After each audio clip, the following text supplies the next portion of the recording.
Welcome to my channel. Kesari bath ಮಾಡಲು ಬೇಕಾಗುವ ಸಾಮಗ್ರಿಗಳು: ರವೆ, ಸಕ್ಕರೆ, ಡ್ರೈ ಫ್ರೂಟ್ಸ್, ತುಪ್ಪ ಮತ್ತು ಕಲರ್ ಫುಡ್.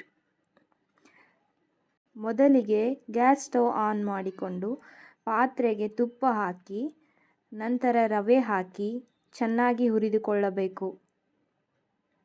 ತದನಂತರ ತುಪ್ಪದಲ್ಲಿ ಹುರಿದಿರುವ ಡ್ರೈ ಫ್ರೂಟ್ಸನ್ನು ಹಾಕಿ ಗೋಲ್ಡನ್ ಬ್ರೌನ್ ಬರೋ ತನಕ ಹುರಿಯಬೇಕು. ಕಲರ್ ಹಾಕಿ ಮಿಕ್ಸ್ ಮಾಡಿ ನಂತರ ಕುದಿಯುವ ನೀರನ್ನು ಹಾಕಿ ಚೆನ್ನಾಗಿ ಮಿಕ್ಸ್ ಮಾಡಬೇಕು. ಗ್ಯಾಸನ್ನು ಮೀಡಿಯಂ ಫ್ಲೇಮಲ್ಲಿ ಇಟ್ಟು ಸಕ್ಕರೆ ಹಾಕಿ ಚೆನ್ನಾಗಿ ಮಿಕ್ಸ್ ಮಾಡಬೇಕು.